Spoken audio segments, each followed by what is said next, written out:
Welcome back to Kings of the North. Doug Lesmerises, Bill Landis, telling you how Northern teams build championship rosters. We want to dive into this, Landis. Washington and Michigan in the national title game. Woohoo! How did they do it? And I think there are actually conclusive things that we can draw from these two championship teams that I think are a little bit obvious to people, but maybe you need a reminder because we are typically under an onslaught of ridiculous recruiting talent from places like Georgia and Alabama and Ohio State, and that defines what a championship team is. And I think in the portal, NIL, flattening out of the sport a little bit, I think we need a readjustment on what championship teams can look like. Yeah. Clearly, with the two teams we have here, and even like 3 of the 4 teams in the playoff, I would guess like Texas is probably more of a recruit, or is more of a recruiting power than Michigan and Washington are, but they're not like a consistent like top 3 recruiter in college football, and they found a way to get in the college football playoff too. And if you look at some of the teams that like would have been in the 12-team playoff, you know, it wasn't just the 12 teams with the best recruiting rankings every year. So I think I'm confident enough to say like it's changing, right? There's some stuff with experience, like age, that we're going to get into that I don't know maybe has a ton of carryover beyond maybe this year and next year as we like kind of cycle out the guys that have the extra COVID years.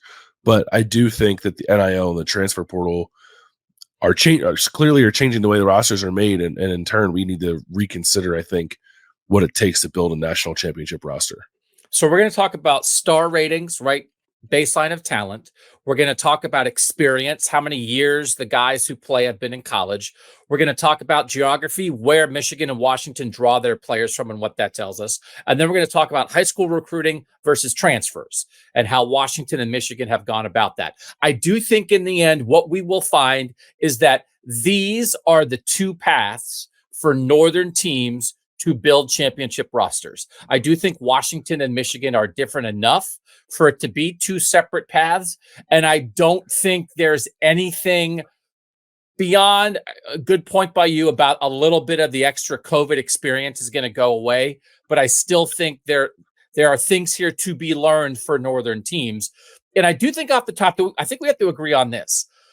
As we watch recruiting, and again, on the early signing day in December, a lot of people made a big deal out of the fact that the top 10 players in the country signed with 10 different schools.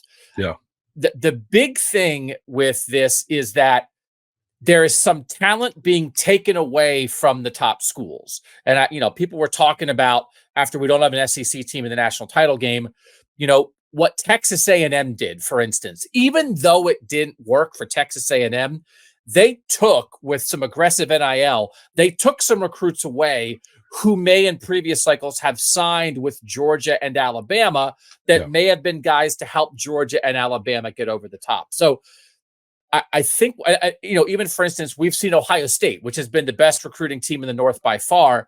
A couple of the guys that they have not gotten in the last couple cycles, it's not that they're losing them to Bama or Georgia, because they've always lost some guys to Bama or Georgia. It's that Miami has pulled a couple guys from Ohio State. Now, is that going to make Miami a national championship contender? Well, not yet, but it's lessened Ohio State, right? So do you think one of the things of this era is that the top has been pulled down by a couple guys here and there they're not getting?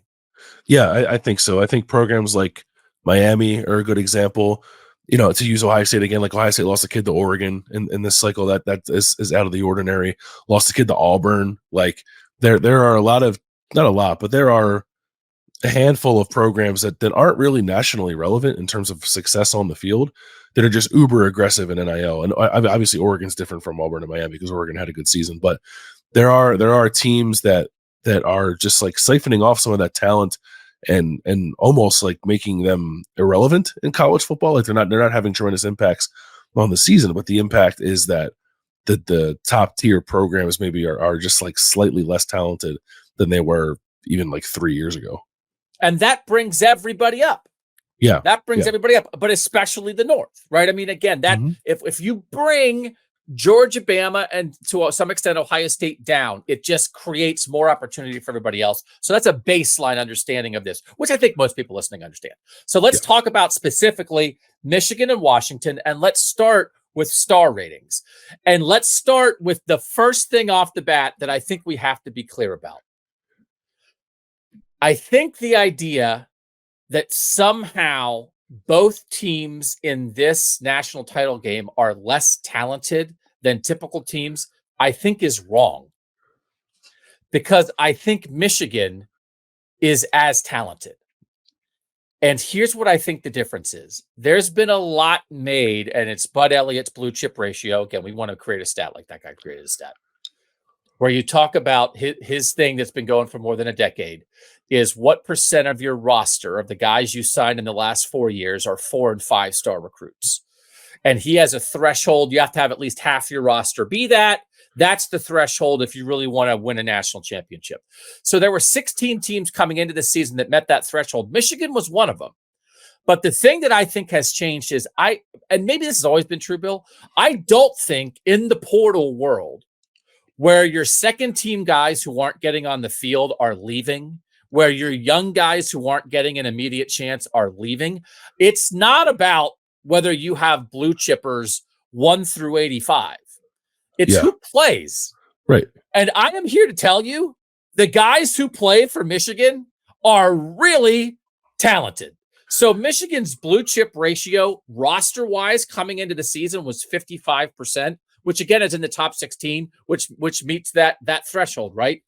Of the guys who play, their blue chip ratio is 63%. That's pretty darn good. So if your takeaway from this is, hey, 2 not that talented teams made the national title game, I just absolutely think that is wrong when it comes to Michigan. Yeah, I think that's the flaw. I think maybe flaw is too strong of a word, but you have the context matters of blue chip ratio, right? It's not that you can have a team that has back-to-back really strong recruiting classes and all of a sudden shoots up the blue chip ratio standings, but it still has guys from the previous 2 classes who are playing the majority of the snaps. Like, you have to look at who's playing. That's always been true. Like, people who just take like raw recruiting data and rankings and use them as gospel, I think, are a little misguided. You have to like really dig into complexion of classes, and then in this case, complexion of rosters and who's actually making the biggest impact. I don't care that you have 15 5-star freshmen who don't ever see the field. What impact? That has no impact on the game. So like it probably speaks to like consistency and longevity, but in like in a vacuum of sampling just what's available to teams this one season, you have to look at who's playing. And if you look at who's playing for Michigan in particular, but even Washington, these rosters come off looking a lot more talented than you would have guessed. You know, we spend a lot of time, you wind up comparing Michigan to Ohio State in the North and in the Big Ten, justifiably so. And Ohio State always recruits better than Michigan. So then often the conversation around Michigan is like that Michigan's kind of an underdog, that Michigan's a try-hard team, that Michigan's a developmental team, that Michigan's a program that recruits specific types of guys that fit their system, fit their culture, fit their roster. But like in the bigger picture, that's just not true. Yeah, they're super talented. Top 200 recruits. And what I did, all these breakdowns, what I did is I went through, both teams wound up playing about 35 guys this year. Offense, defense, I didn't do special teams. For Washington, I think it was like top 21 guys on defense and top 14 guys on offense. For Michigan, I think it's top 19 guys on defense, top 16 on offense. Michigan runs a few more guys in, multiple running backs, multiple tight ends. Washington runs a few more guys. It's on defense, right? They run guys through. It's about anybody who played about more than 200 snaps this year. Top 35. That's what all this threshold is. Of those top 35 guys, Michigan has 13 guys, Bill, who were top 200 national recruits. Washington has 5. So again, I think there is a difference here in how they did it. A lot of the conversation that I think people instinctually have about Michigan actually does apply to Washington. And that's part of what we're going to talk about here today.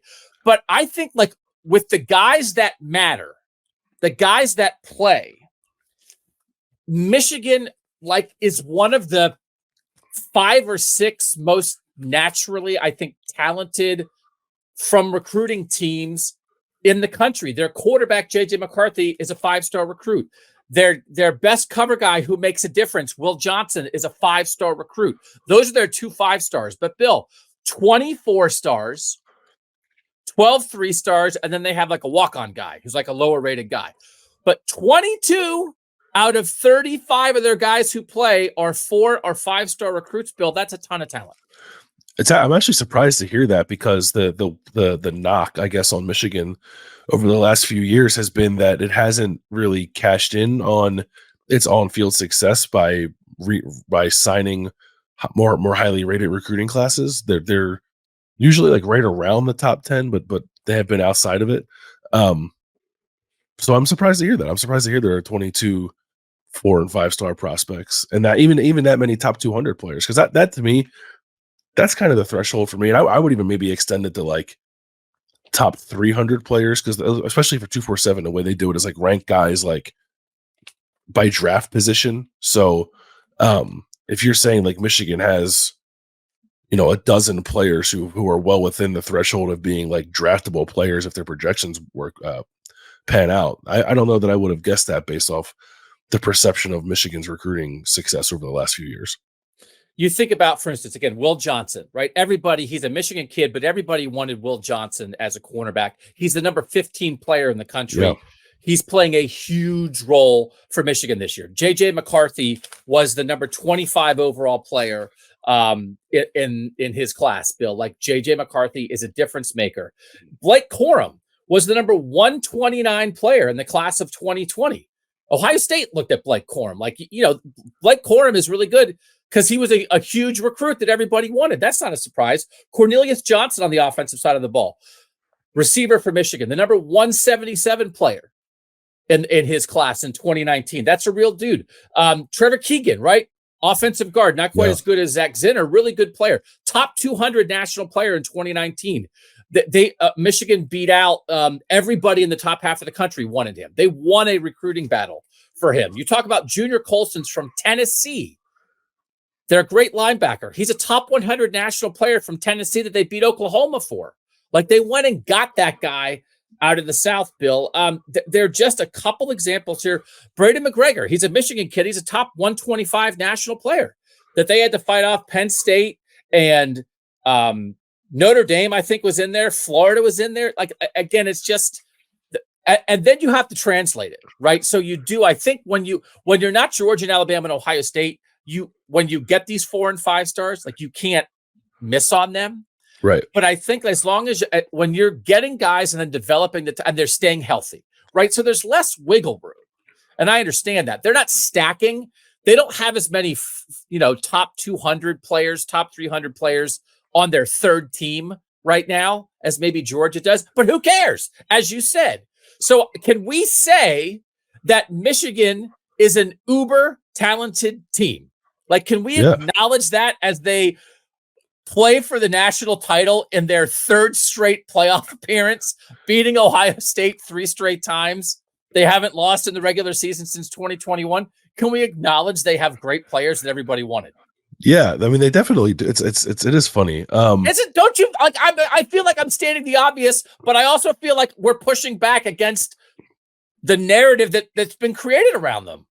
Yeah, no, I mean, they're well. What did Jim Harbaugh say before the season? He felt like he had 7 offensive linemen who are going to get drafted, right? And I don't know, if you look up and down this roster, like, there's going to, when this season is done and like everyone who's part of this championship team cycles through, I think you're going to be talking about like 20 draft picks off of this team. Like, clearly it's a talented team. Like, I think you make a good point about there's more of a premium on making sure that the blue chip guys you get do hit, because you're not signing classes full of them. And I've not always thought, but over the last maybe 4 or 5 years, I've thought that Michigan was among the best teams in the country at identification and development of everyone that they get, but in particular, the handful of 4 and 5 star guys are able to get every cycle. But yeah, this is an incredibly talented team. We're surprised. Like, we're surprised that they're here we knew what they were coming into the season. We knew what they've been the last 3 years. And they've been building toward this. It's an incredibly talented team. Okay. So Washington is less so. Washington is more of a developmental program. So again, we talked about top 200 national players, Michigan 13, Washington 5. By the star ratings, Washington does not have a 5-star recruit in their top 35 players. They have 13 4-stars, they have 19 3-stars, and they have 3 guys who were 2 stars or lower. So you talk about, again, the blue chip ratio of the guys who play. 4-star or higher, Michigan was 63%. Washington is 37%. This is much more developmental. There's another category where Washington's going to really come through. But then let me also say there are a couple guys that pop out here where they did a great job where it matters, where you get difference makers, where their raw talent, it's not just development, where their raw talent really matters. Because you know who everybody wanted? Roma Dunze. Yeah. Right?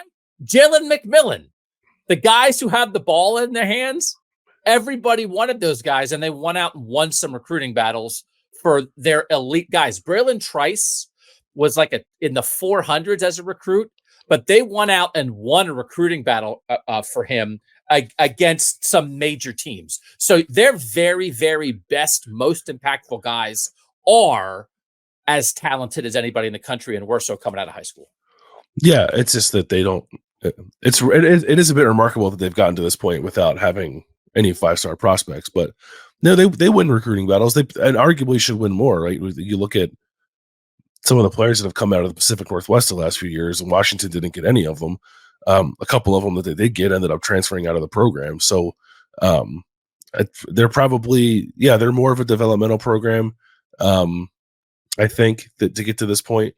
But it's not like they're playing with a bare cupboard, right? They did go out and win some key recruiting battles in important spots. So they beat like Bama and Notre Dame were both interested in Braylon Trice, who's from Arizona. He was a 447 overall recruit. Roma Dunze was the number 221 overall player in the class of 2020. Everybody wanted him. They beat Oklahoma for him, and then they kind of re-recruited him to get him to stay after the coaching turnover and all that stuff. Yeah. Everybody wanted Roma Dunze. Jalen McMillan's a top 100 player from California. Everybody in the country wanted Jalen McMillan.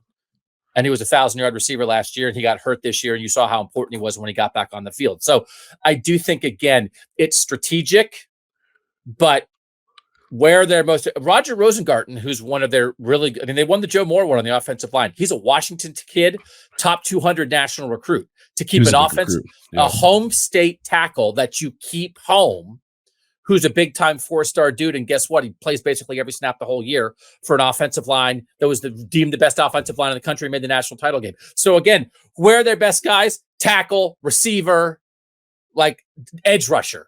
Okay. Yeah.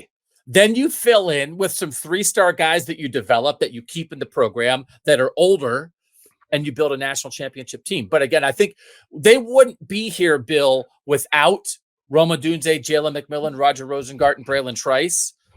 But they prove that you don't need 30 of those guys to get here. No, you just need to make sure that the 4 or 5 that you get that are, again, it's similar to Michigan. I think you got to hit. It's magnified because they're getting even half of what Michigan got.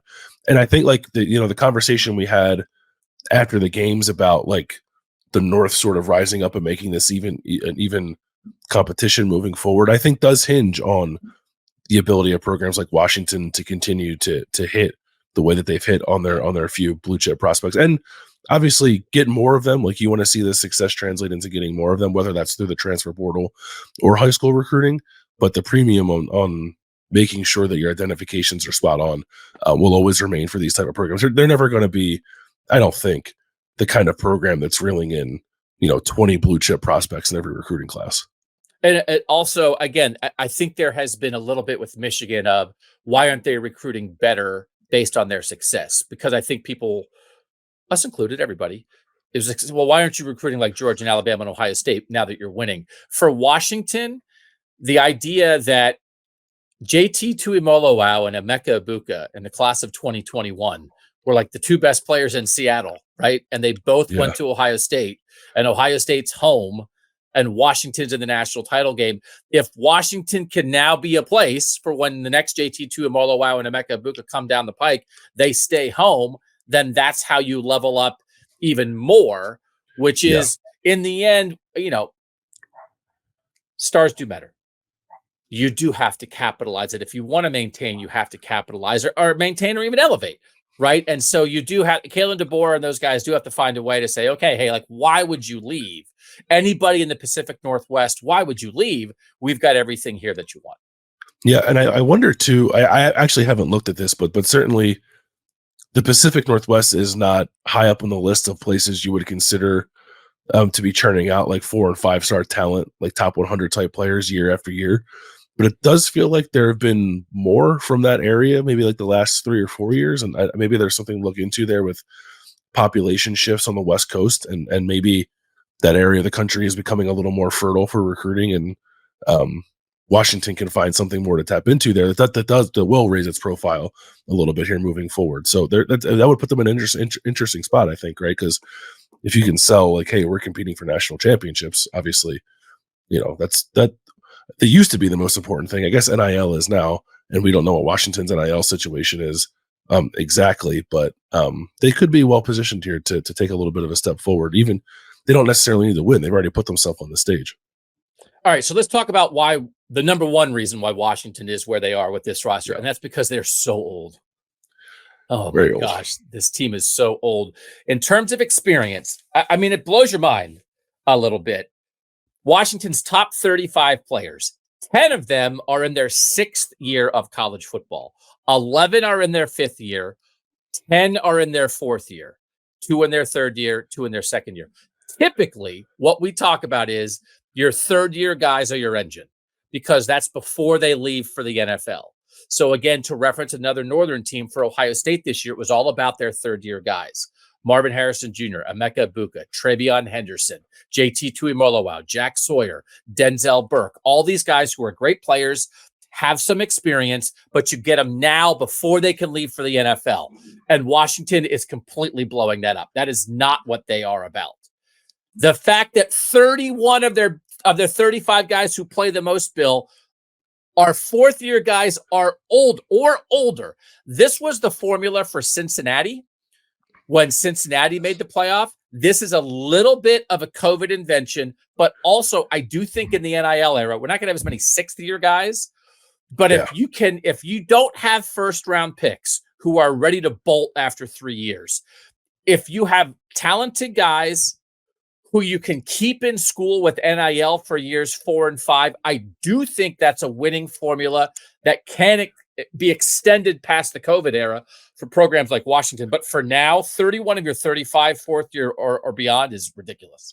Yeah, I mean, you always have 4th and 5th year guys. That the 6th year guys will become a thing of the past, I think, because then you're talking about like guys who've been hurt, they get like an extra medical year, and then how impactful can players like that be? That's not what we have here with Washington. They're just guys who got like extra years of eligibility because they were on rosters in 2020. So, but even without that, I think you can still err on the side of experience and recruit. I think then like be maybe a little more okay taking 3-star guys if the thought process is like we know that the payoff for this is going to be 4 or 5 years down the road. We know, and they know the payoff for this is going to be 3 or 4 and 5 years down the road. Like it's a tough sell. I don't think every program can do it.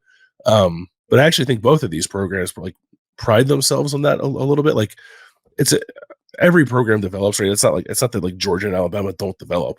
But I think programs like Washington and Michigan can hang their hat on that a little bit, and it becomes almost a selling point for a specific type of recruit.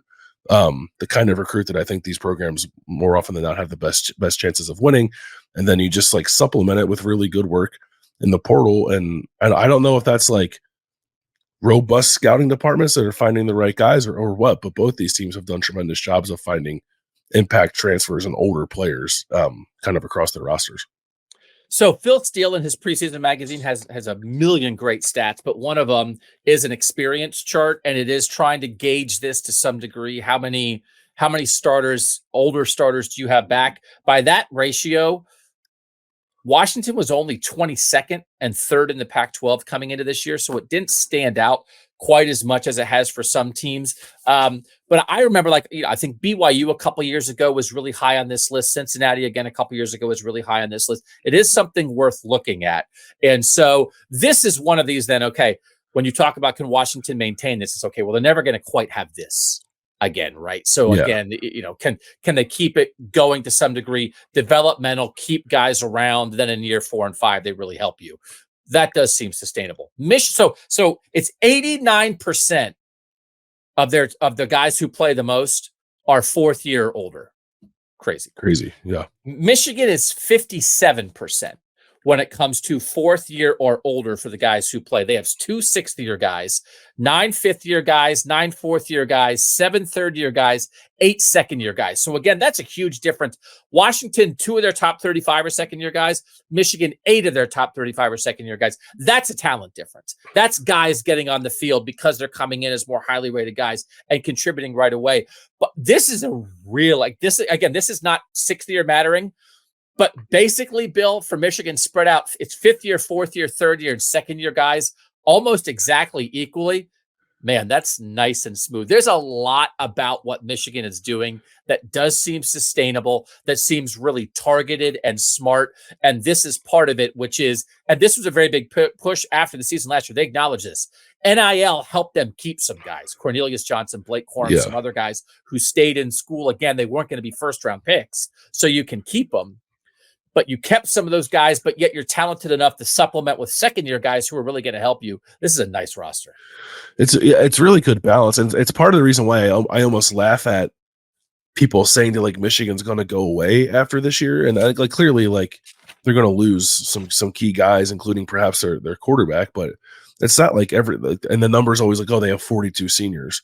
It's great. They have 42 seniors, but look at the 15th, 3rd and 2nd year guys who are key contributors to this program. And even if you look at the 2022 recruiting class, and it's not the guys who are contributing as 2nd year players or Will Johnson's a 5-star guy, but it's Kenneth Grant, I think, was a low 4-star, 3-star guy. Colston Loveland was a tight end from Idaho, who I think some people had as a 3-star guy. So they're not all can't miss prospects that have gotten to the point where they're key contributors in their 2nd year, which again is a nod to Michigan's developmental chops. But this is kind of what I think most teams that consistently can compete for championships. I think this is more or less what their roster looks like when you break down who's contributing. You want to have a mix. You don't want to be so top heavy that the idea of sustaining it feels almost impossible. And they are a little top heavy if you look at the breakdown here, but it's not like they have nothing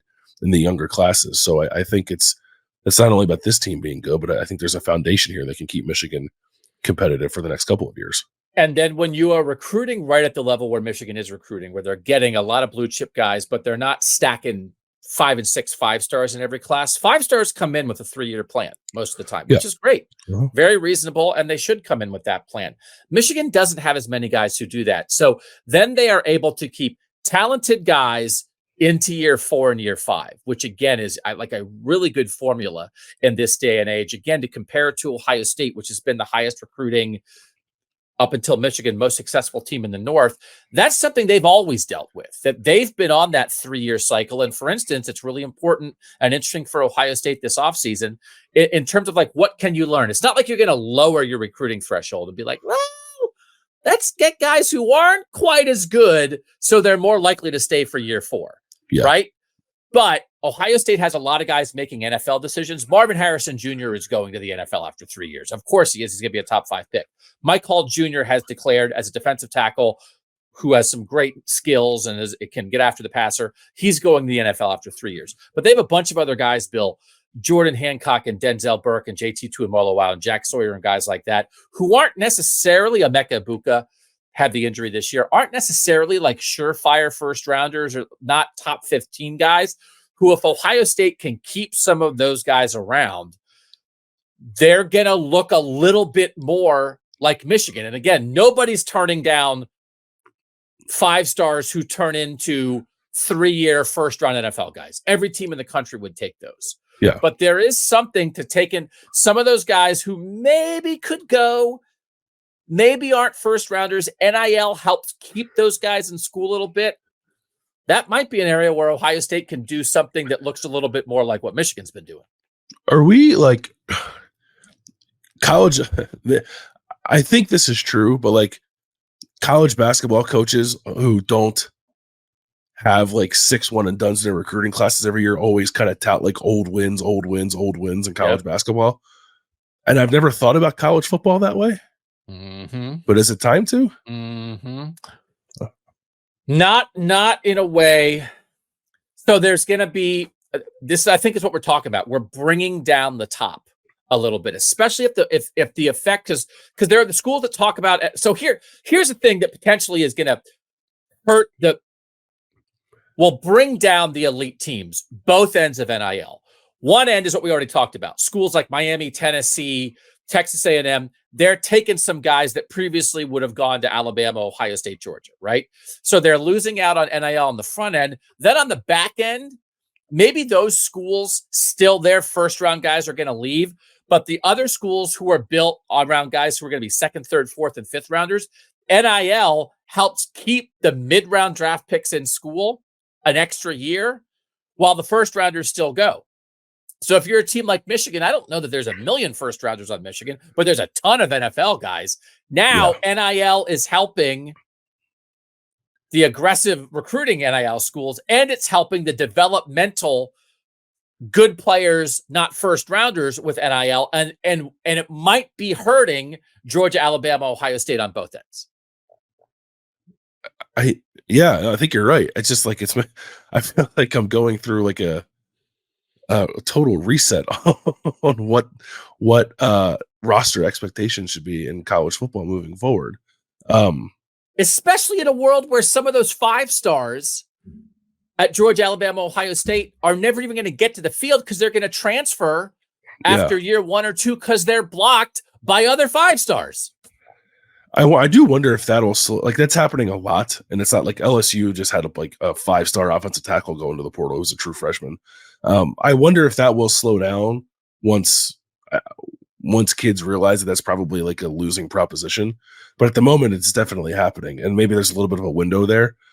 And while that window exists, maybe that like teams like Washington can kind of rise to the top here. But like I don't know. Really good NFL teams are made up of like 3rd, 4th, and 5th round draft picks, right? So that's what makes a championship team in the NFL. Why can't it make a championship team in college football? Crack the code here, man. We just cracked the code right in the middle of the show. But I do think, and again, it's not that anyone is telling anybody to not take 5 stars who are going to be gone in 3 years, but there's another path. I think for a while there, we were in a world where like that was the path. It's like, how do you win? It's like you get as many 5 stars as possible and play them in year 2 and 3, and then they leave and you bring another 5 stars.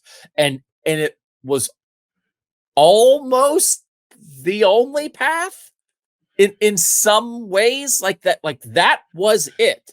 And it doesn't mean that's not a path anymore, but I think we see the other 2 paths opening, which is the developmental old Washington path and the high development, the high talent development of Michigan.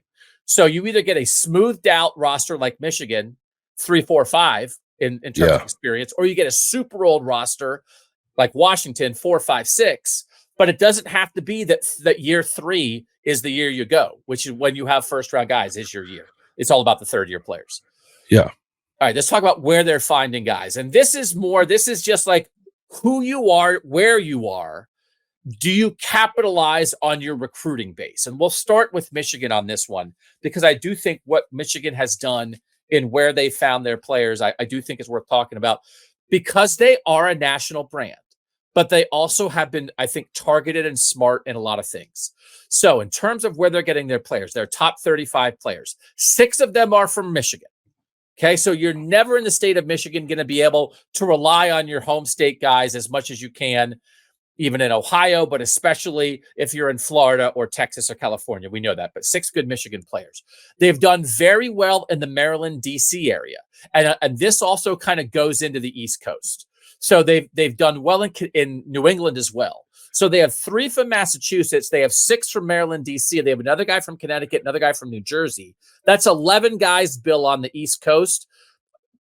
For a time there, like they brought in Chris Partridge once upon a time, who was a New Jersey high school coach. Rashawn Gary was a New Jersey kid. Jabril Peppers was a New Jersey kid. We've talked a lot in the past about New Jersey being a battleground for Big Ten teams. I think right now, Michigan has 4 New Jersey players on its roster, but only 1 plays, and even he's not a starter. So it's like, oh, they're not as Jersey as I thought, but Maryland, D.C. really matters. And the fact that they have like 10, 11 guys of their top 35 who are East Coast kids, that's a big deal, isn't it? That's very smart recruiting. Yeah, it's smart, and I think that there's a corridor there, and like I know like high academic high schools exist all over the country, but like in the Mid Atlantic, there's a nice corridor there. I think of high academic high schools that play really good high school football, and Michigan targets those really well. Like a couple in Maryland, a couple in New Jersey.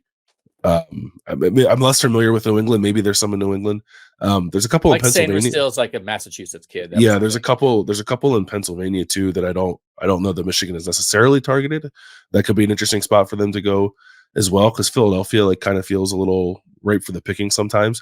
But yeah, no, it is really smart recruiting on behalf of Michigan to go like kind of find those guys in less obvious places. The thing that's like kind of it's not shocking to me, but we talk about it. So, or we were talking about it a ton, like when Michigan was in the middle of its dip, that like they were never going to get back to relevance if they didn't start recruiting Ohio better. And now they have only 2 key contributors from Ohio on the roster. I just find that very interesting. No, it really is. So it's not Michigan, East Coast, 8 from the Big Ten footprint overall. That's 2 from Ohio, 3 from Illinois, an Indiana kid, a Nebraska kid, like that kind of thing. So like Midwest footprint, that matters. 8's pretty solid, but they're not, again, Michigan has built great championship level teams on the back of Ohio recruits in the past, right? Charles Woodson, Desmond Howard among them. So that's not quite as huge. South, very strategic. 5 guys from the South, but strategic, and they matter. For instance, linebacker Michael Barrett, that's a Georgia kid. Junior Colson, linebacker we talked about, that's a Tennessee kid. Jalen Harrell, edge rusher, that's a Florida kid. You dip in, they're not top 100 national guys necessarily. Junior Colson was, but some of them are sort of that second cut of really good Southern player that you're not going up against Bama and Georgia and LSU for those guys, but you're pulling in guys who can help you win. So just enough of a sprinkling from the South, 5 Southern players, and then they're all over the place. Roman Wilson's from Hawaii. Colston Loveland's from Idaho. They have a kid from Texas. They have a kid from Colorado, right? They just have little dips of guys here and there where you find the guy, and then because you are Michigan, you can go get them. So in the end, Michigan, East Coast, Big Ten footprint, a sprinkling of the South, and then strategic bing, bang, boom, bang, boom, because you're Michigan. I don't know. It's effective. What do you think of this overall sort of geographic recruiting plan? Yeah, I mean, I was surprised there's not more Midwest, not even merely Ohio, but like there's good high school football in Illinois, especially around Chicago. There, I think, is increasingly better high school football in Indiana. There's decent high school football in the state of Michigan itself. Like I'm a little surprised there's not more of that, but Michigan is like almost reputation wise in terms of academics like an Ivy League school, so I'm not entirely shocked that they do a lot of work on the East Coast, but it's a good it's a really good mix. I think like you have to be able to do what they're doing. I think if you're Michigan, like and Ohio State's experienced this, I don't know that you can build a national championship winner anymore like purely off the backs of Midwest recruiting.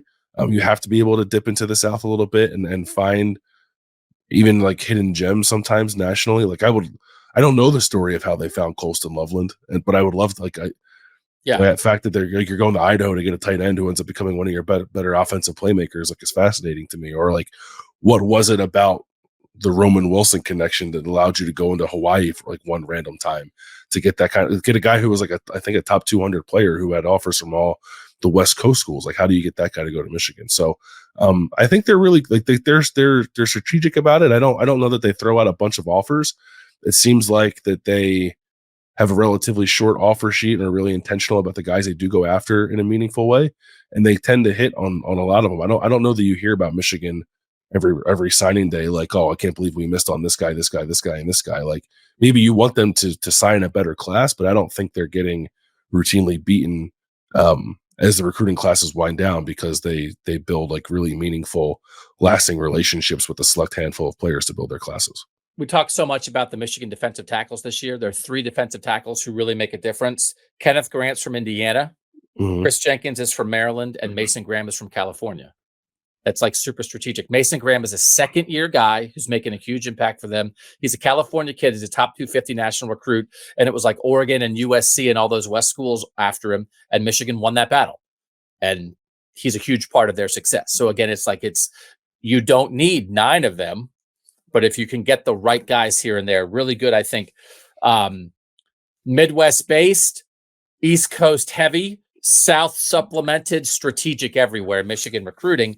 Washington, there's something here with Washington that I'm a little curious about of whether they'll be able to maintain it now that they're coming to the Big Ten, except they're bringing California to the Big Ten. So the idea that USC and UCLA are still going to be in the same conference as Oregon and Washington, I think that's huge for Oregon and Washington because California really matters to Washington. Their top 35 players, 10 are from California. And then this is kind of the same kind of thing of you don't necessarily. Oregon has always had a lot of really good California guys. Yep. You don't have to go get the 5 stars in Southern California, but you have to be competitive down there for sort of like that second group of guys from 100 to 400. 10 California kids, 9 from Washington, which is like a really nice hometown base for what the Huskies are doing. Again, talking about in a world where they didn't get JT Tuimoloau and Emeka Buka. And then really good in a lot of the other traditional Pac-12 footprint. 4 from Nevada, 3 from Hawaii, 3 from Arizona, 1 from Utah, 1 from Colorado. So that's 13 guys from the Pac-12 footprint. Then you're talking about 2 from Texas, 1 from Florida, 1 from Mississippi. We see how important California is. The Big Ten is going to be California's conference now, Landis. Like, I don't think everybody in California is going to be an ACC fan because Cal and Stanford are going to the ACC. The Big Ten, I think the traditional Big Ten schools hope this opens up California even more, but Oregon and Washington have to stay in California. I think they'll be able to, but this is like, you talk about, again, 19 of their top 35 guys are Washington and California. They have to keep that pipeline going. They do. And I'm actually, so I wrote a story a couple years ago when Ohio State in like, I want to say like 3 or 4 classes in a row, just like started landing Polynesian players. And obviously Polynesian players are incredibly important to a program like Washington's. And a lot of the feedback I got from people when talking with that story is like Polynesian players like tend to be a little more homebodies. Like they want to stay on the West Coast because like their families being able to go watch them play is incredibly important to them. It's like one of the most important things in that culture. And like now I do wonder if, you know, some of the West Coast based programs who are going to be like playing more of their games on the West Coast or in the Southwest, even like the Arizonas and Arizona States of the world, might have a better chance of keeping some of those players than like a Washington who's going to have to go play half of its games in the Midwest, or USC or UCLA or Oregon. Like it'll maybe NIL trumps all that, and maybe I'm making too much of it, but I could envision that being a challenge for a program like Washington as it tries to remain competitive, to your point, in California and Washington and up and down the West Coast. Like does moving half of your schedule to an unfamiliar geographic part of the country lessen your chances whatsoever of being as successful as you've been with Polynesian players? Because if the answer to that is yes, then I think that's a pretty big shift for a lot of these programs. So let's talk then about transfers versus high school recruits. And I think there is a number here that is the right number. And again, I think both these schools have hit on it. Of their top 35 players, both Michigan and Washington have 27 that were high school recruits to the program. We'll start with Washington first, Mike. Washington is 27 high school recruits, 2 junior college transfers, and 6 transfers from other schools. So we're talking about 75 to 80% of the guys that play for both Washington and Michigan are high school recruits. The transfers, Michigan is super targeted. Washington slightly less so. The 6 guys who are transfers from other schools, 2 of the starters this year are guys who came in like this year targeted. Jabbar Muhammad from Oklahoma State at corner, great targeted grab. He's their best cover guy. And then Dylan Johnson from Mississippi State at running back. There's a whole great targeted, you go get those guys. But then like the 2 other guys that really matter, Michael Penix has been here 2 years from Indiana, and Jalen Polk went to Texas Tech for 1 year and then has been at Washington. So he counts as a transfer, but he's not like a portal guy, like in this day and age, right? So when you talk about Penix is such a huge deal. They went to the portal again to get a quarterback, but there's some, specificity with Kalen DeBoer's experience in Indiana with Michael Penix, and Michael Penix being an Indiana guy that came into play there. But like Dylan Johnson and Jabbar Muhammad are really good examples of sort of the modern portal targeted guy. Establish yourself somewhere else, then come in and fill a need and play right away. But then again, Dylan Johnson never ran for 500 yards in any single season at Mississippi State. He comes to Washington. He's a 1,000-yard back at Washington. So they elevated him. Jabbar Muhammad was a pretty darn good player at Oklahoma State. But for Washington, what do you think of this high school versus transfer balance? Without like really digging into it, I might have guessed higher on the transfers just based off of Washington's recruiting profile, but I do think this is probably the way to go about it, right? I still think high school recruiting is more important than transfer portal additions. Like high school recruiting and development, having guys in your program for a number of years. Now that can be, to your point, it could be a Jalen Polk who comes to your program after 1 year elsewhere and like gets developed for 2 or 3 years. Doesn't necessarily have to be a kid who comes directly from high school. But I think the majority of your roster, the majority of your contributors need to be guys who have been in your program for a number of years. And then you pinpoint specific weak spots for Washington. That was corner, that was running back. 2 years ago, it was quarterback. Like that, I think that is the winning recipe here. I don't know that we'll ever. It'll be interesting. I don't like. I made a college basketball point earlier. There are college basketball teams who build national championship winners entirely out of transfers. I don't know that we'll ever see that in college football. Or at least I don't. I'm skeptical of it. So I think Washington here has found like more or less the sweet spot of where you want to be. Maybe I think you can get away with having a few more transfers than just 6, but I think anything more than 10 is pushing it in terms of trying to build a consistent national championship roster. And we're talking again about the guys who play, the guys who matter, the 35 guys who really were on the field. 6 of them are transfers. In terms of like true like portal additions, guys who came in this year, it's 4 of their top 35 came in for 2023. And Dylan Johnson and Jabbar Muhammad are the 2 starters. Jeremy Bernard from Michigan State also certainly helped them, especially while Jalen McMillan was out. But really, it's like 2 targeted big-time starters. Okay, of portal guys. Michigan did that more. Michigan really had more targeted guys. They also are 27 high school recruits. They don't have any junior college guys, and then they have 8 transfers overall for what Michigan's top 35 guys are. So you talk about them. 1, 2, 3, 4, 5, 7 of their 8 transfers of the Michigan transfers are 2023 portal ads. Okay, like direct, here we go. We're expecting you to help right away. They have 4 starters out of that group, Bill, and like another 3 guys who are big-time rotational guys. Josh Wallace, they need a corner. They get him from Massachusetts. He starts this year. A.J. Barner, tight end. They get him from Indiana. They play 12 personnel most of the time. He actually played more snaps than Colston Loveland this year. He's a starter at tight end for them. And then 2 guys on their offensive line that we knew this from the jump. Ladarius Henderson from Arizona State, Drake Nugent from Stanford, 2 starters on the offensive line. And then you mix in Miles Hinton, also from Stanford on the offensive line. Then Josiah Stewart and Ernest Hausman as guys who are also rotational guys. Hausman's their 3rd linebacker. Stewart's one of their 4 edge guys. This is some super targeted 7 offseason portal additions this year. 7 of their top 35. 20%, man, are portal guys this offseason. I think they, with their specificity, what they want, what they need, how they go get it, I think they might be doing this as well as any national championship contender. Yeah, because if you even go back to the last couple of years, they've done it, and they're not like an Ole Miss who's bringing in 15 of them every year, or even more than that. They are targeted with it, but they don't seem to miss. Like I guess it's a little easier to not miss when you have, an extended body of work to evaluate. But I still give Michigan credit for finding the absolute right guys to fill the needs that they have. And then when they come in, like they always hit. So, and even like an Ernest Hausman or Josiah Stewart. It's like you're not even necessarily looking for starting caliber players when you're kind of mining those positions, but I think like rotational depth is important for national championship teams too, and they found it in a couple of guys there. So yeah, they're really good at it. I think I'd put them up there against anyone in the country in terms of at least like identifying the right guys. Right, there's an art, I guess, or a skill involved with just being able to bring in a lot of impact transfers, and Michigan doesn't bring in a surplus every year, but the handful that they do bring in, they always seem to bring in the right ones. So.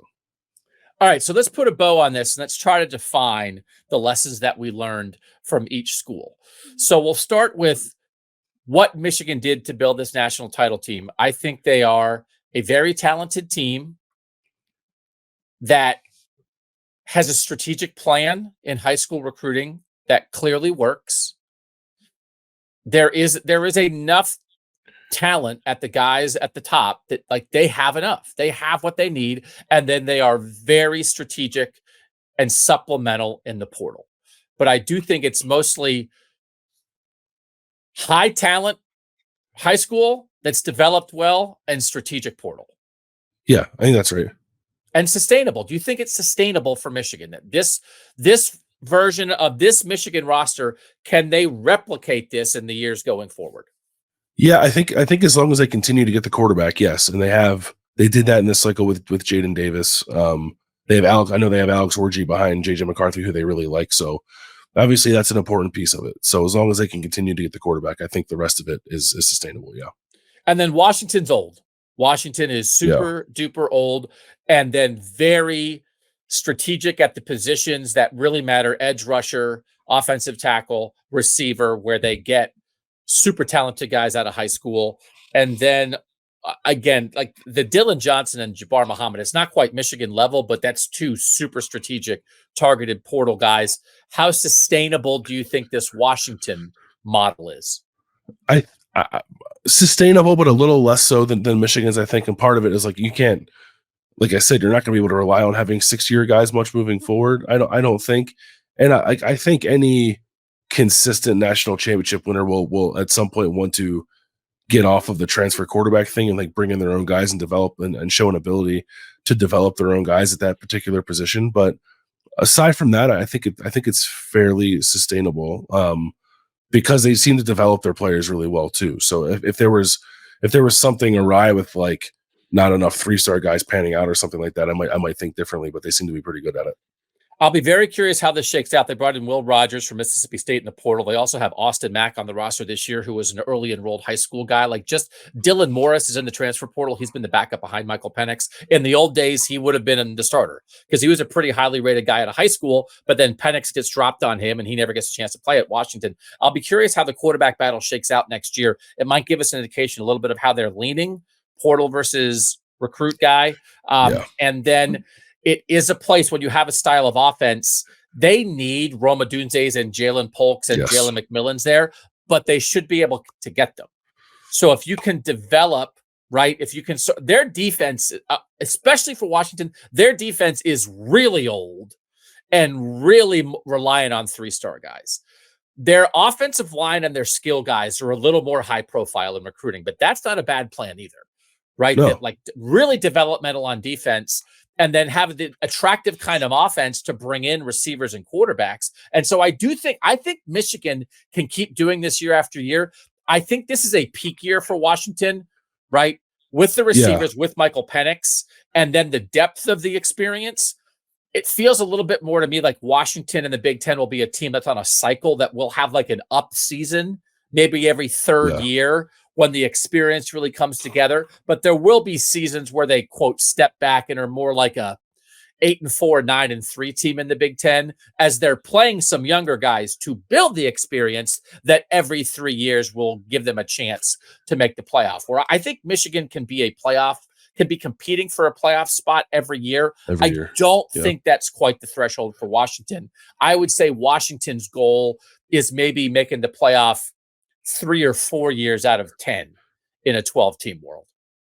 Yeah, I think that's fair, unless something changes with the way that they recruit on the high school level, which is like, again, is possible based off of this success. But I also don't know I guess it would be an interesting philosophical question for Kalen DeBoer, who's always like sort of had to find ways to win via the developmental path, I guess. If he could be the kind of program that is getting, I don't know, 18 blue chip prospects every year, like would he necessarily want to be that, or does he think he's landed on more of a winning recipe with what he has right now? Yeah, it's really interesting. Michigan State kind of went through this cycle in the Big Ten a while ago where they were stringing together 10-win seasons, kind of being like a developmental program. And then they maybe started, it's like, hey, now they're a little more attractive. They're starting to get some guys. Yeah. And then, I don't know that necessarily helped them sustain it, but there always is an opening. If you can get sort of the second level kids in a geographic area, and again, in years past, we talked about Michigan State. Come in and get the kids in Ohio and the Midwest that maybe didn't get Ohio State offers, get them and develop them and maybe keep them around for a fourth and fifth year. That's a really good way to win. And for Washington, if they can be that in California and the traditional Pac-12 footprint, get the kids who aren't going to USC, who aren't getting plucked by Georgia and Alabama, 3- and 4-star kids, develop them, keep them around for years 4 and 5, and then bang, drop some great receivers and quarterbacks on top. That absolutely can work. It absolutely can work. Yeah, it could. And I also, like, for a program like Washington, I don't know, there could be opportunities to get the kind of player you're talking about from Wisconsin or from Pennsylvania as they play in the Big Ten. And, kids in the Midwest come to find out that Seattle's a pretty cool place to live and you're still going to play half your games in front of your family. Like, I don't know. I don't, that was like an under discussed part of the West Coast additions to the Big Ten. Everyone's like, oh, the Big Ten's going to be able to recruit California now. It's like, yeah, well, the West Coast schools are going to be able to recruit the Midwest too. Yeah. And that could make an impact at a place like Washington, because there are a lot of 3 and low 4-star developmental players in the Midwest region that it requires like a keen eye to make sure you're getting the right ones. But they're there, and Washington does seem like it has the eye for them. All right. We're going to take a quick break. When we come back, we are going to talk about the 10 most important people in this national championship game between Washington and Michigan. We'll get through it quick. We're going to have a little draft. Me versus Bill next on Kings of the North. All right, so I like that, Bill. I thought that was informative of how it happened, how you do it North style, right? It was educational for me. Yeah. At the very least, I'm appreciative of that. Hopefully, other people enjoyed it too. But I'm glad I learned something. So what we always want to do here on Kings of the North is we want to inform and educate and celebrate and contextualize people about Northern football, and we also want to tell the South to cram it. So should we talk about dog mentality for 2 minutes or no? I have some dog mentality. I'm surprised it hasn't come up yet. Yeah. So I warned people that this was coming after 2 Northern teams won the semifinals on New Year's Day. I said, don't let dog mentality seep into your new year. Don't let the Georgia excuse makers come out and start dropping Vegas lines and computer models on you. So I did ask people on our Kings of the North Twitter feed at KOTNCFB. You can follow us on Twitter. You can follow us on Instagram, KOTNCFB. I said, like, if you see any dog mentality stuff out there, direct it toward us. And I don't know if this is real or not. No, I do you think this is real? Someone responded and said, I work for the University of Georgia football team, so I will be sitting this one out. When I said, please direct all Georgia excuse making to KOTNCFB. So I don't know if that was a real thing or not. But there was one thing, a guy who covers Georgia said, dropped like the, so would Georgia be favored against every team in the playoff thing? Which I guess is like, you're there for your audience, for your Georgia audience. So I'm not mad at that guy, but the sentiment, a lot of people responded to that idea, because there are two. Let's talk about sort of like the Vegas line part of it, first of all. And that part of it is, I don't care. Like, what is the Vegas line argument to things like that? Like, I wouldn't dispute that the Vegas line would be such, but the Vegas line is built on public sentiment, and the public is stupid, and that's how sports books and casinos make gazillions of dollars. Yeah. So how compelling of an argument is Georgia would be favored in a discussion like this? Not compelling at all. Okay, thank you. It's not compelling. It's not compelling at all. There's a side argument to this, which is I think so. I saw someone saying, like, can we admit that Georgia's the best team?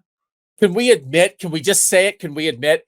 Which is the most cowardly, useless argument possible. Because honestly, if your argument that this is your argument, Georgia is the best team, the only response to that then is Georgia blew it. Yeah, right. Because guess what Georgia played? A playoff game. They played a quarterfinal this year, as it turned out. They played a win in your end game. They played in the SEC championship game, may as well have been a quarterfinal. And they lost. So if are you going to do this next year in the 12-team playoff? Oh, Georgia lost the quarterfinal, but they're still the best team. What is your point? Because when you say, oh, Georgia's the best team, there's no response, because just like too much in this world today, if you say, no, they're not, then the person can just say, well, that's what I think. Right. And then they just feel self-satisfied in their opinion because there's no way to refute it. Because if you are not accepting the fact that they lost a de facto playoff game and they blew their chance, and you don't accept that as any kind of proof that, no, they're not the best team. I believe it in my heart. Dog mentality. Best team. No, they're not. They lost to Alabama. They didn't make the playoff. They lost the game they couldn't lose. And also, when were they the best team? When they were in a tie game in the last 6 minutes against 6-7 Auburn? Was that it?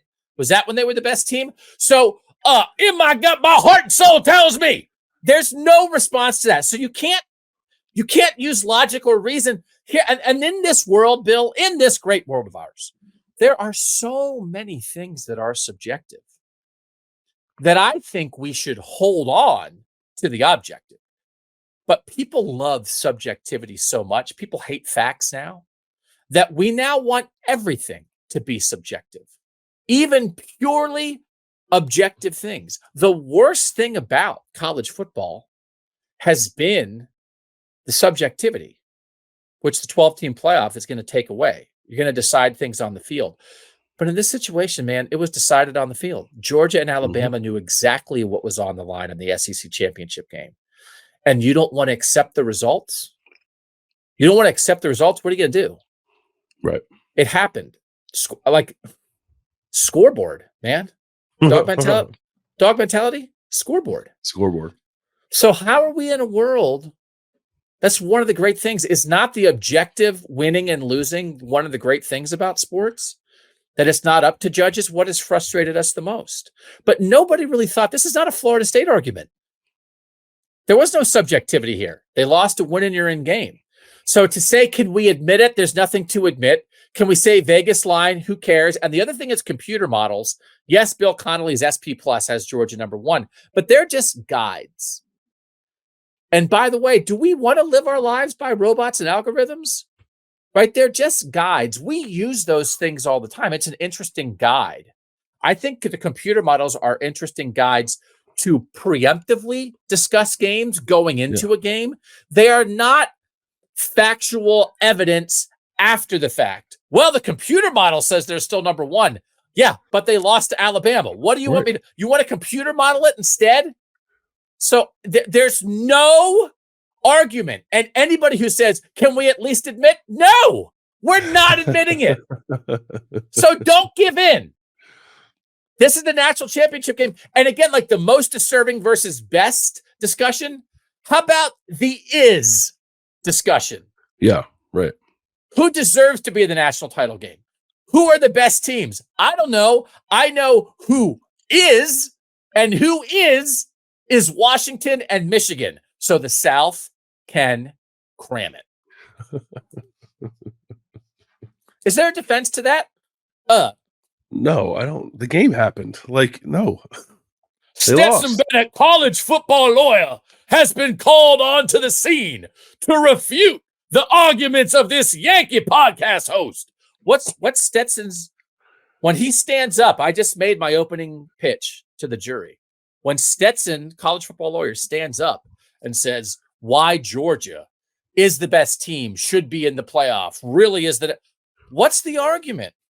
Other than you feel it in your dog heart, other than that X-ray where there's a dog in your stomach. Yeah. Do. No, he'll point to SP plus, and then you can point to the scoreboard. And I think yours is a more compelling argument. The plaintiff would like to introduce item number 1 in the evidence: scoreboard. Okay, let's talk about the 10 most important people in this playoff game, which does not include Georgia. I'll give you first pick. Everybody's available who's involved with the game. You could pick the guys operating the guys on the chain gang. You could pick the strength and conditioning coach. You could pick the recruiting coordinator. You could pick any assistant, any head coach, any player. The 10 most important people for the national title game. Who's your first pick? Michael Penix. Yeah, right? Mine too. Yeah. I think it has to be. When Michael Penix is on point with the way he was in the Sugar Bowl, I think he's the best quarterback in college football, and I don't know that it's particularly close. Just like he was incredible in that game. Like his ball placement, honestly, he's an incredible thrower of the football and can make any throw and like makes really difficult throws look easy. It is his ability to avoid sacks that I find more mesmerizing. Like no matter what's happening around him, he sidesteps pressure without taking his eyes away from being down the field. He can clearly run a little bit, as we saw against Texas, whether that's on scrambles or on designed runs. But like the pocket presence is remarkable, and especially so for a guy who's like had some devastating injuries. Like I don't know, I almost feel like that would make you a little more jittery in the pocket when you have people around you, and it doesn't seem to create any kind of hesitancy or nerves for Michael Penix. And I think that'll matter in this game, right? We saw Michigan's pass rush get after Jalen Milroe. Sometimes blitzing, sometimes not. And I think Michigan will have a similar plan to try to get after Michael Penix in this game. But I just don't know that he can be phased. And obviously, if he is, it's a huge deal. I don't know that Washington can win. But I think his ability to like basically handle whatever you throw at him is what makes him like a special player and the most important player in this game. Cosign. And that's why I will take Michigan defensive coordinator Jesse Minter second in this draft. And I think it's the plan, right? We talked a lot going into the Alabama-Michigan game about thinking, that Michigan 1 through 11, the guys they put on the field defensively, there's not weak links. They have capable guys across the board. They don't get burned a ton. They can get after you. It's a really good 1 through 11 group, but it feels like the plan, how you're going to blitz Michael Penix, what you're going to show him pre-snap and post-snap.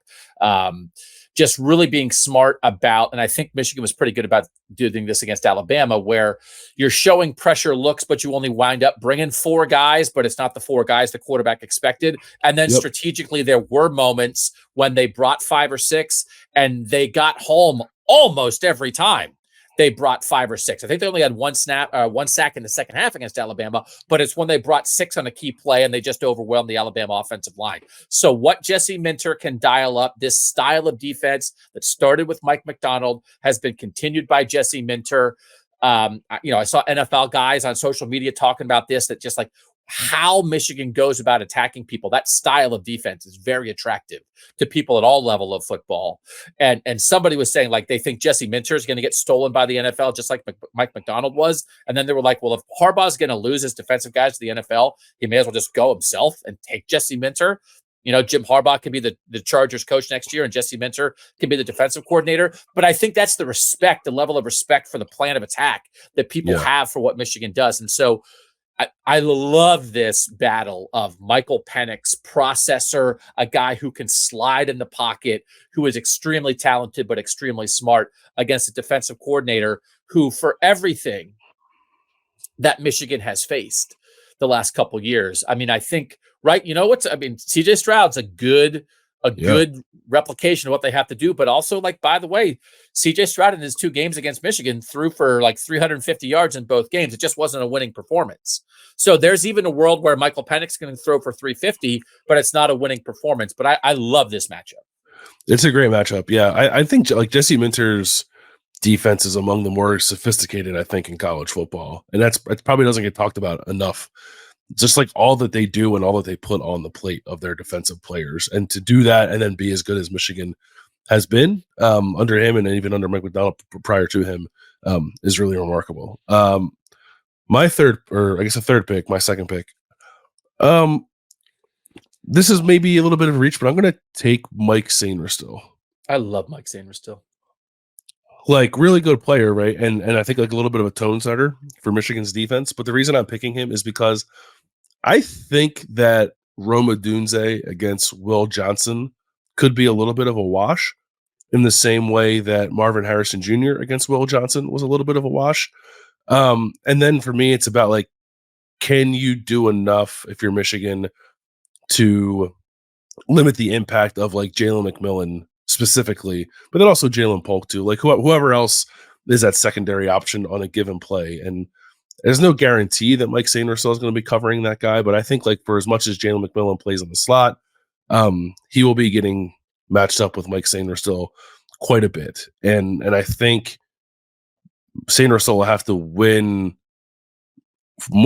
certainly more of those matchups that Texas ended up winning against McMillan. I kind of think like when everyone's very healthy, when everyone is healthy for Washington, McMillan almost feels more like the kind of like the engine that makes things go for Washington's offense, with all the different places they move him around in different ways they get the ball in his hands. Like Roma Dunze just feels much more of like a downfield threat, and he's a very good one. But McMillan is a little more versatile.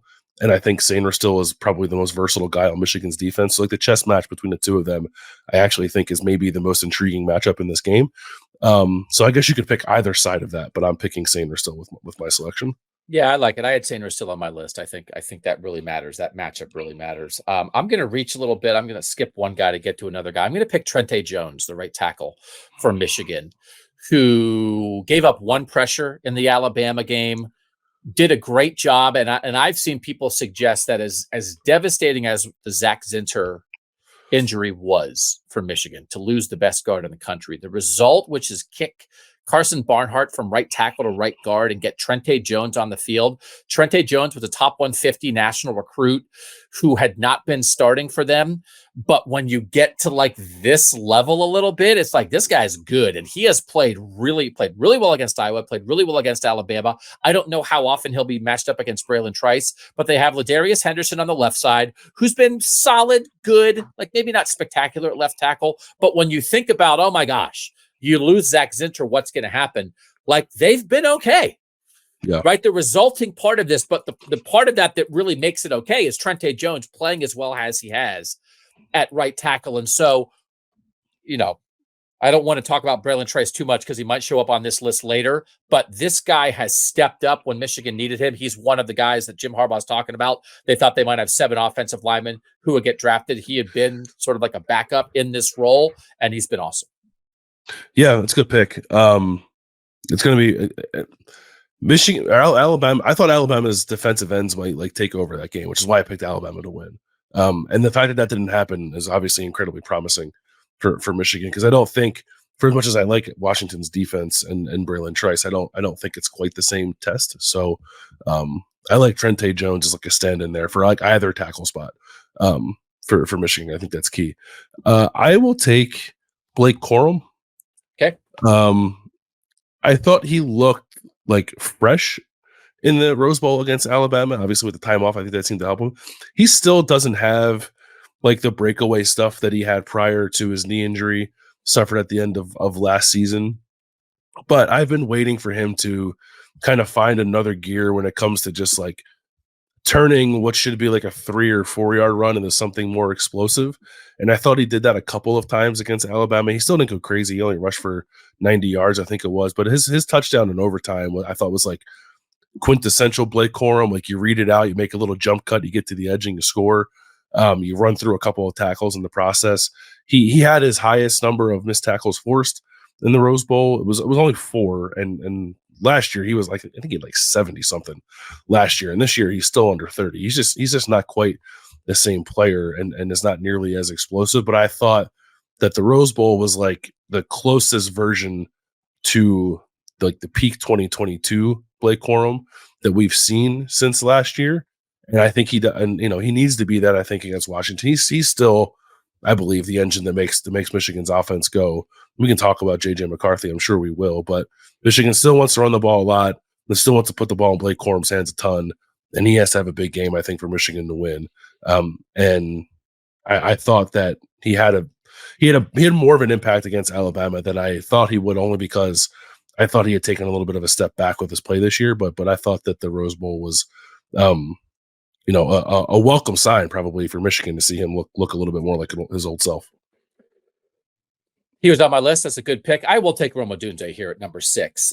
There has been, have you noticed there's been a little bit of discussion of like, are we sure he's not the best receiver in the country? And he and Marvin Harrison Jr. are just sort of like different type of players, but Odunze is so physical.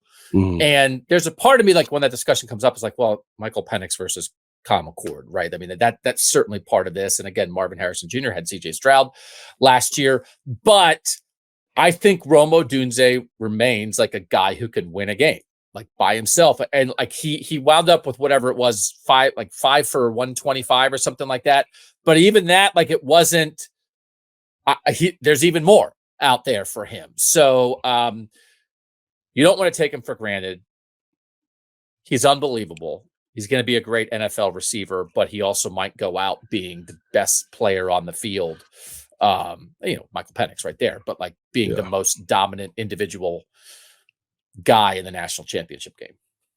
Yeah. My rebuttal to the Marvin Harrison Rome Odunze conversation is let's see Marv play with Michael Penix, but that's not to take away anything that Rome Odunze has done. And I don't really think that I would fight you that much if you said that you thought Rome Odunze was the best receiver in college football. He's incredible. So like but people have been having the conversation for 2 years with Marvin Harrison Jr. that like he's the best non-quarterback that people have seen in 5 years. And now Rome Odunze has pushed it to the point where, are you sure Rome Odunze is not better? Like that's how good the conversation around Marvin Harrison Jr. for the last 2 years has been unbelievable. And he didn't do anything this year to take that away.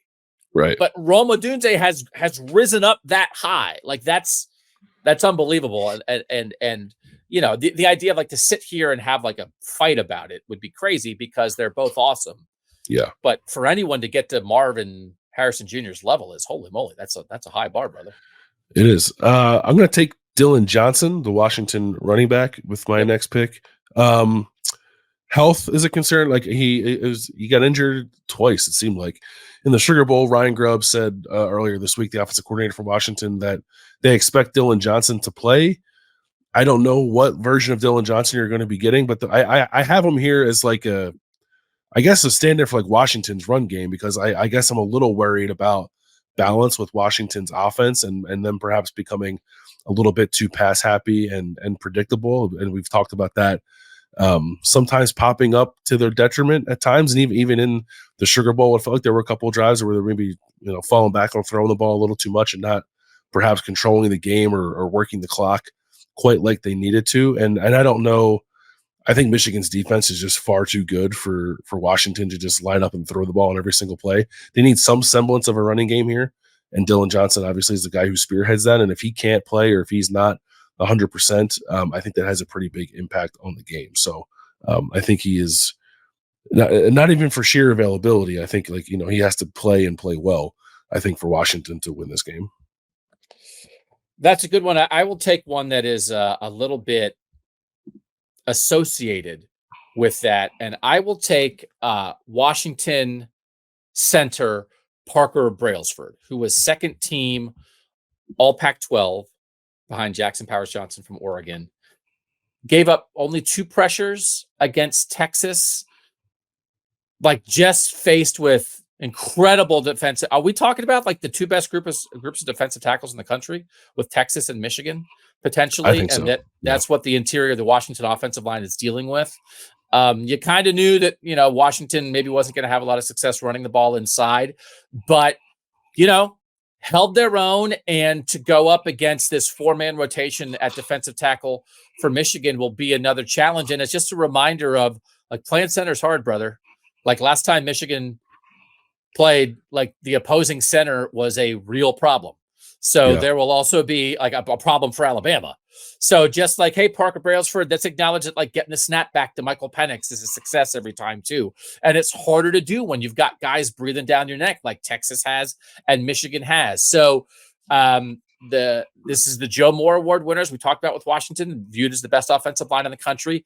This guy at the center of it is just going to like have to be chill and like don't freak out, because the Bama center freaked out and how in a lot of ways cost him the game. So sort of just like maybe they'll never say Parker Brailsford's name the whole game on the broadcast. Great. Yeah, That means that'd you be didn't success. that means you didn't get smoked, and Michael Penix didn't have a Kenneth Grant or Mason Graham in his grill, and it'll mean that all your snaps got back there the way they're supposed to. So just a shout out to centers. Listen, we want to go 10 more minutes on centers. That sounds great. Yeah. I'll take JJ McCarthy now. I think he should be on this list, but I also think that like he doesn't need to play out of his mind for Michigan to win. I guess for me, it's more about him protecting the ball and not turning it over in this game. And he almost threw a disastrous interception on the very first play of the Rose Bowl. He got kind of lucky. I think that the defender was standing out of bounds because that was a really dumb decision to throw the ball where he did. And I thought he missed a couple of key throws that at the time felt really consequential and then ended up not being so. So I don't think he needs to be anything extraordinary in this game, JJ McCarthy, but he can't turn the ball over, obviously, and I think he needs to make routine plays, which he struggled with in the Rose Bowl. And then I think his legs need to be a factor too. We saw that in a couple of key moments. He kept on designed runs. I still want to see him scramble, I think, a little more. I don't know that he does that enough, and I get it. He's got a really strong arm, and he trusted to get the ball down the field. But there are openings, I think, to exploit against this Washington defense. And it's not that Washington like really got after Quinn Ewers, although Braylon Trice did sack him twice, but I think Washington stands a reasonable chance of getting some pressure on JJ McCarthy, and how JJ handles that, I think, will be key in this game. But again, number one is just protect the ball, because you're playing against a quarterback in Michael Penix who's like not really going to make those kind of mistakes, or at least he hasn't shown himself capable of it throughout this season. And as a guy who's going to make a lot of big time throws, and there's probably going to be, a desire to want to match him throw for throw. I don't know that you have to do that if you're JJ. I think you just got to do the simple stuff and keep the offense moving, and not try to do something kind of outside yourself to try to help your team win. I did not have JJ McCarthy on this list because I wondered, it's like, again, a lot of the discussion this year was JJ McCarthy has to elevate Michigan for Michigan to get over the top. And then after the Alabama game, I was sort of like, well, does he? I don't know. Like, maybe they could just kind of be who they are, and Corum hits some big runs, and their defense is opportunistic. And like, I don't know. Maybe he can just kind of be, an average quarterback. Don't make a killer mistake, and it's fine. Now he made, because even like really honestly, his best play of the game, the ball was tipped and like it got to the receiver anyway. So like I'm almost conflicted here. Jim Harbaugh obviously could not praise him higher, and his record as a starting quarterback is remarkable, and he will go down as an all-time great Wolverine. But I don't like I don't know that I'd say that like JJ McCarthy has to lead Michigan to a win, right? I feel like he just I don't feel more has to like make sure he doesn't prevent them from winning, which is kind of an odd thing to say about an all-time great Wolverine that has basically won every game he's ever played. Yeah, but he has enough volatility in his game that I think it's fair to say that, right? It's the loss he has, right? The TCU loss is because he made some killer plays. Yeah, that's why I did not pick him because I think he needs to lead them to victory, or that he will. I picked him because like he can't be the reason they lose the game. Yeah. Which I think is on the table with the way that he likes to play quarterback. For better or for worse, it's kind of who he is. But I think if he can make a couple plays with his legs and then just like be smart with the ball and not, he had like 4 passes tipped in that game, like, and one was completed to Roman Wilson. But his touchdown passes were like to wide open guys in the flat. Like that's all they need from him. Let the scheme kind of get you there. I don't think you need to let JJ necessarily have to get you there. Okay. For the last spot, I originally had this guy second on my list, and then kind of the way things went, I just didn't take him. But I will take Will Johnson here, and because I don't know. For you, when you said earlier that the Rome Odunze Will Johnson matchup could be a wash, I mean, the idea, as everything we just said about Rome Odunze, and as Michigan has a corner who can hang with that, has a chance to hang with that, I do think he will follow Rome Odunze because he followed Marvin Harrison Jr. in the Ohio State game, according to PFF, there were 5 targets of Marvin Harrison Jr. in the Ohio State game while Will Johnson was on the field because he got hurt in that game. Harrison had 3 catches for 82 yards on those 5 targets, but one of the 5 targets was an interception that helped change the game early on. So the idea that you have an All-American first-round receiver and there is a corner in the game that you would trust to follow him, match up with him every play, and say, we'll take our chance here. There are not, like, Bama could have done that. So Roma Dunze, again, the Washington-Texas matchup is just a terrible matchup for Texas because their weakness is their pass defense. They didn't have anybody who could hang with these Washington receivers. Either Michigan or Alabama was going to be a much tougher test in terms of the guys they have in the back end, whether this was going to be Kool-Aid McKinstry and Terrion Arnold, or no, it's the Michigan guys. It's Will Johnson, Josh Wallace, and Mike Sanders still. But, like, you can't take this for granted, man, because how many teams are there in the country that would feel good about having a guy follow Roma Dunze around? Michigan's probably one of the 5, if that many, that would take their shot. Yeah, I think it's definitely a short list, however many it is. The Alabama game was not a great test, I think, of Will Johnson. I think he only ended up facing like 2 targets because Alabama just wasn't a functional passing offense in that game. So maybe people are hearing this wondering, like, well, he didn't have a huge impact on the Rose Bowl. Well, this will be a different kind of game. This will be the kind of game where Will Johnson can have his impact. And I thought he played incredibly well against Marvin Harrison Jr. And I'm with you. I expect him to follow Roma Dunze around the formation too. All right, so we will on Friday come back and do what we typically do here, which we did before the 2 semifinals, which is a full breakdown: pass offense versus pass defense for both teams, rush offense versus rush defense for both teams, and then coaching and intangibles. And we will make our picks then on Friday. And so we'll maybe have some other people join us as we go. I mean, as we keep going in Kings of the North, it's not just going to be us. There's going to be a time when there are going to be a lot of different people involved with this program. That's going to be experts for Northern teams. We hope to be a place where Northern coaches and standout Northern players, and maybe under the radar Northern players, can come and talk about how they do what they do. So far, Landis, has been a lot of us, but I don't want people to think that, like, when we go 5 days a week, it's going to be 10 hours a week of just you and me shooting the breeze. No one wants to hear my voice, especially in its current state, talk for that many hours during a week. So no, it will not be just the 2 of us. I will say that we got another review. We now have our separate podcast feed for Kings of the North, as well as this YouTube channel. We appreciate however you consume us. But now with the Apple podcast feed, you can get the written reviews on Apple. And I once again got one of those reviews that was like, it's like, I like Bill. There's never a but with you. Everything is like, I like Bill. And then it's like, I like Doug, but there's something about him that annoys me. And it's always like, I'm just a big butt guy. That most everybody, it's like, I guess, but. So someday I'll get rid of my butt, but for now it remains. But I think they still gave us 5 stars, mostly because of you. So that's we're all that thankful matters for that. Yeah, well, thank you for that. I also am almost going to give myself 5 stars. I'm not going to win our bowl pool, but I gave it a run. So we are in the final stretch here. There's 1 game left, and Brian Shuck is currently leading our Kings of the North Bowl pool, 136 entries. Dan Stilfen is second. Zach Sabin is third. Nate Masters is fourth. And then I am tied for 5th with Brandon Leck and Mason Kajka. I'm 28-14. I feel good about my picks. I have to decide who I'm picking in this one, but I am ahead of you and Mike. Yeah, I'm 22-20, which, I'll take about 500. Yeah, I'm 28-14. SMU BC, Halfley.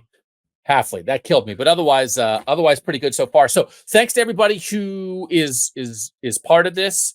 Again, like as soon as the national championship game ends, we're going to start building up our off-season program, and we have to do like our final Northern All-American team. And then we're going to rank a lot of stuff in the North against each other. And I really want to get into deep dives on basically every Northern college football program and Yeah. kind of like resetting the expectations for everybody who plays Northern football. Because guess what? This season has reset expectations for Northern football in the best way possible. All right, we will catch you guys on Friday, where we will have our full breakdown and our picks for the national title game. Thanks, as always, to our producer, Mike Yorostowski, who makes us look good and sound good. For Bill Landis, I'm Doug Lesmerises, and that was Kings of the North.